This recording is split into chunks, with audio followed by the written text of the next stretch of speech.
Hello children, welcome back.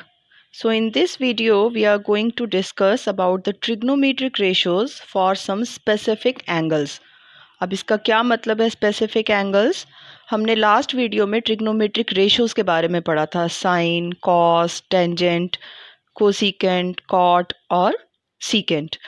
लेकिन वहाँ हमने angle A B C theta alpha ऐसे एंगल्स के बारे में पढ़ा था. अब इस वीडियो में हम पढ़ेंगे कि एंगल्स अगर 30 डिग्री 60 डिग्री दिए हों तो उनकी वैल्यूज़ कैसे फाइंड आउट करते हैं. बट बिफोर गोइंग फर्दर पहले हम थोड़ा सा रिकैप कर लेते हैं.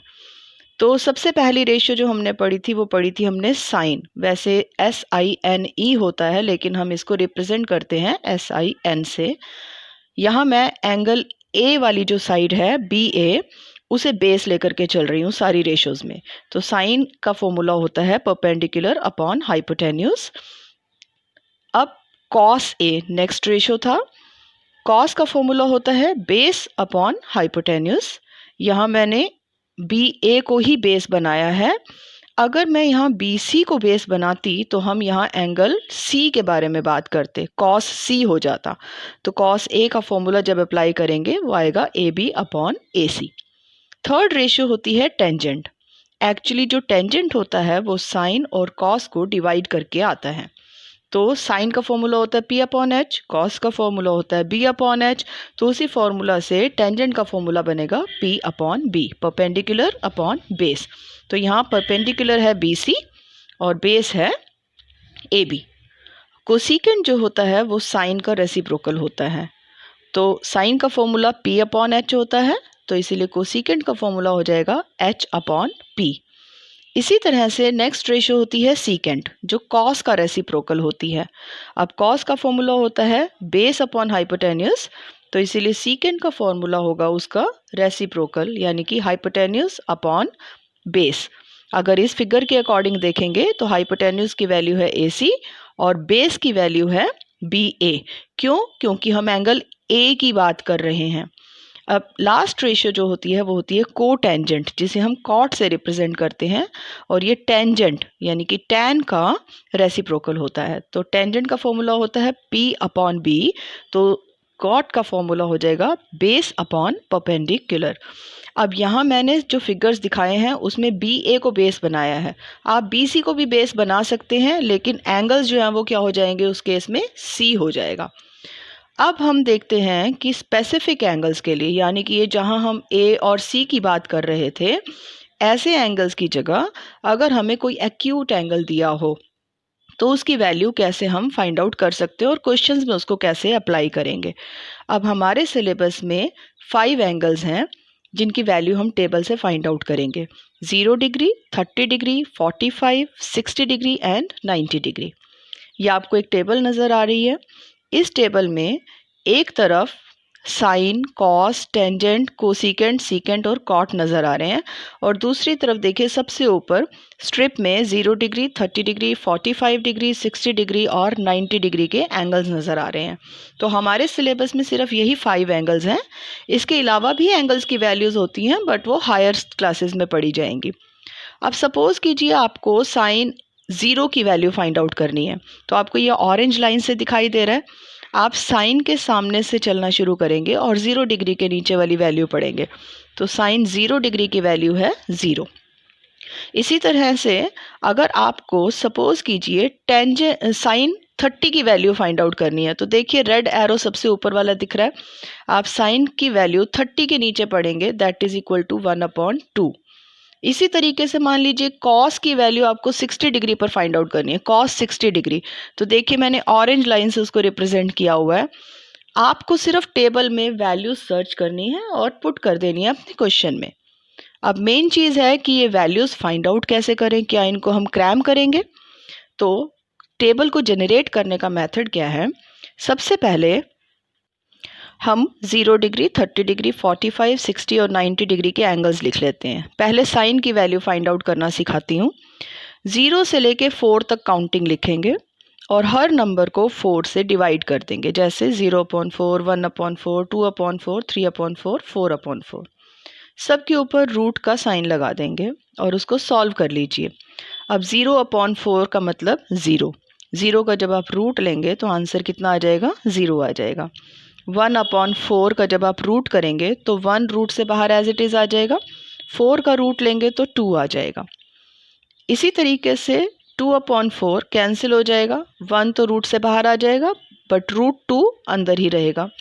इसी तरीके से रूट 3 एज इट इज़, और 4 जो है वो उसका जब आप स्क्वायर रूट करेंगे तो 2 बाहर आ जाएगा, और इसी तरीके से 90 डिग्री। तो ये हमारे साइन की वैल्यू आ गई, 0, 1/2, 1/√2, √3/2 एंड 1। फिर से नोटिस कीजिए, 0 से लेकर 4 तक काउंटिंग लिख के उसको 4 से डिवाइड करके रूट ले लेंगे। जो वैल्यूज़ आएंगी वो साइन के स्पेसिफिक एंगल्स की वैल्यू होंगी। जैसे साइन 0 डिग्री की वैल्यू 0, साइन 30 की वैल्यू 1/2, साइन 45 की वैल्यू 1/√2। अब कॉस की वैल्यू लिखने के लिए साइन की ही सारी वैल्यूज़ को रिवर्स करके लिख देंगे। यानी कि जो वैल्यू साइन 90 डिग्री की थी, सेम वैल्यू को कॉस 0 डिग्री के नीचे लिखेंगे। जो वैल्यू 60 डिग्री के लिए थी, वही वैल्यू कॉस 30 डिग्री के लिए लिखेंगे। तो पूरी की पूरी जो साइन वाली लाइन है, उसी लाइन को पूरा रिवर्स करके हम कॉस की वैल्यू में लिख देंगे। इसका रीज़न आपको नेक्स्ट वीडियो में समझ में आएगा। फिलहाल आप टेबल को जनरेट करना सीखिए। अब हमें मालूम है टेंजेंट की वैल्यू होती है साइन अपॉन कॉस। साइन की वैल्यू को कॉस की वैल्यू से डिवाइड करते जाइए। जैसे टेंजेंट 0 की वैल्यू आपको फाइंड आउट करनी है, तो साइन 0 की वैल्यू लिखिए, कॉस 0 की वैल्यू लिखिए। 0/1 करेंगे, आंसर विल बी 0। इसी तरह से अगर टेंजेंट 30 की वैल्यू फाइंड आउट करनी है, तो साइन 30 की वैल्यू को कॉस 30 की वैल्यू से डिवाइड कर दीजिए। यानी 1/2 को जब आप √3/2 से डिवाइड करेंगे तो 2 से 2 कैंसिल हो जाएगा, आंसर आएगा 1/√3। तो इस तरह से आप 10 तक टेबल जनरेट कर सकते हैं। अब आपको मालूम है कोसीकेंट जो होता है वो साइन का रेसिप्रोकल होता है। अब साइन 0 की वैल्यू कितनी है, 0।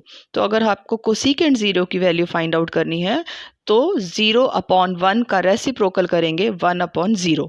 आपको मालूम है 0 से कोई भी नंबर डिवाइड नहीं हो सकता, इसीलिए इसको नॉट डिफाइंड या फिर इन्फिनिटी लिखते हैं। इसी तरह से देखिए सीकेंट 0 की वैल्यू फाइंड आउट करनी है तो कॉस 0 की वैल्यू को रेसिप्रोकल कर दीजिए। अब कॉस 0 की वैल्यू देखो टेबल में 1 दिख रही है, 1/1 है, तो जब आप उसको रेसिप्रोकेट करेंगे तो भी आंसर 1/1 आएगा। सीकेंट 30 की वैल्यू देखिए, कॉस 30 की वैल्यू को रेसिप्रोकेट कर देंगे। कॉस 30 की वैल्यू है √3/2, तो जब आप उसको रेसिप्रोकल करेंगे तो वो आ जाएगा 2/√3। इसी तरह से कॉट की वैल्यू फाइंड आउट करने के लिए टेंजेंट को रेसिप्रोकेट करते चले जाएंगे। बस एक चीज़ का ध्यान रखिए, जहाँ 0 अपॉन में आएगा उसको हम नॉट डिफाइंड लिखेंगे, और जहाँ भी नॉट डिफाइंड अपॉन में आ जाएगा, डिनोमिनेटर में आ जाएगा, तो उसकी वैल्यू 0 हो जाएगी। तो इस मेथड से आप अपनी पूरी की पूरी टेबल को जनरेट कर सकते हैं 0 डिग्री, 30 डिग्री, 60 डिग्री, 45 डिग्री और 90 डिग्री के लिए। अब देखिए इसको क्वेश्चन में अप्लाई कैसे करना है, that is very simple process. मान लो क्वेश्चन है sine 30 degree into tangent 30 degree minus cos 30 degree into tangent 60 degree, ये वैल्यू फाइंड आउट करनी है। तो आपको कुछ नहीं करना, टेबल में से साइन 30 की वैल्यू देखिए 1/2, टेंजेंट 30 की वैल्यू देखिए 1/√3, कॉस 30 की वैल्यू √3/2, टेंजेंट 60 की वैल्यू √3। सारी वैल्यूज़ को पुट करना है और उसको सॉल्व कर देना है। सॉल्व करने के लिए सिंपल अरिथमेटिक के रूल्स लगते हैं। जहाँ एलसीएम लेना रिक्वायर्ड है वहाँ एलसीएम ज़रूर लीजिए। बस एंड में एक बात का आप ध्यान रखेंगे कि अगर आपको डिनोमिनेटर में कोई भी रूट दिखाई दे रहा है, जैसे यहाँ हमें 1 - 3√3/2√3 नज़र आया, तो इस नीचे जो डिनोमिनेटर में रूट होता है इसको आप ख़त्म कीजिए बाय रैशनलाइजेशन। तो रैशनलाइजेशन आपने 9th क्लास में कर रखा है, रैशनलाइजेशन के थ्रू आप अपना आंसर फाइंड आउट कीजिए। अब नेक्स्ट है ट्रिग्नोमेट्रिक इक्वेशंस को कैसे सॉल्व करेंगे।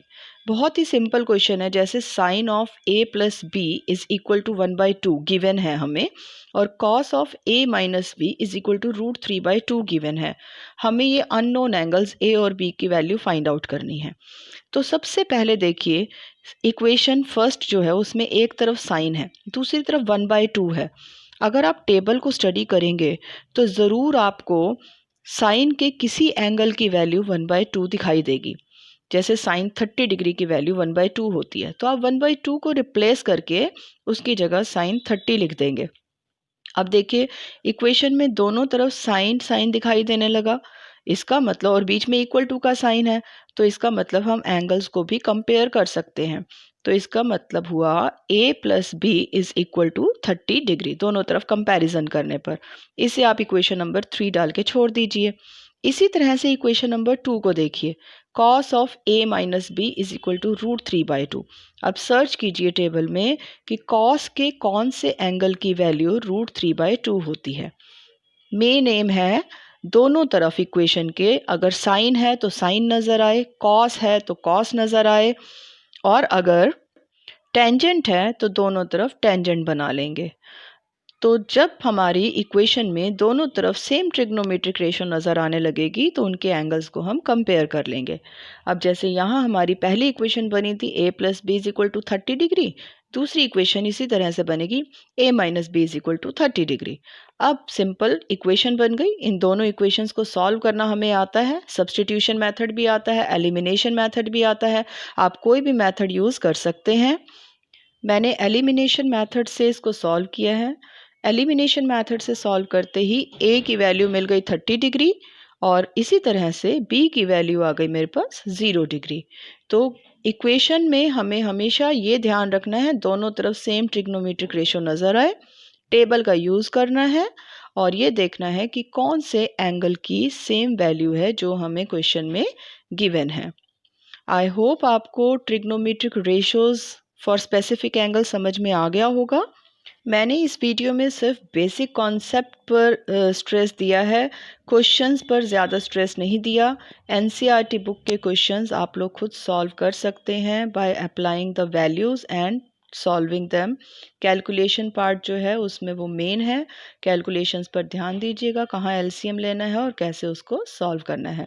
नेक्स्ट वीडियो में हम कॉम्प्लीमेंट्री एंगल्स की बात करेंगे और कॉम्प्लीमेंट्री ट्रिग्नोमेट्रिक रेशियोज़ की बात करेंगे। Till then, enjoy a lot, practice a lot, have a nice time. Bye bye.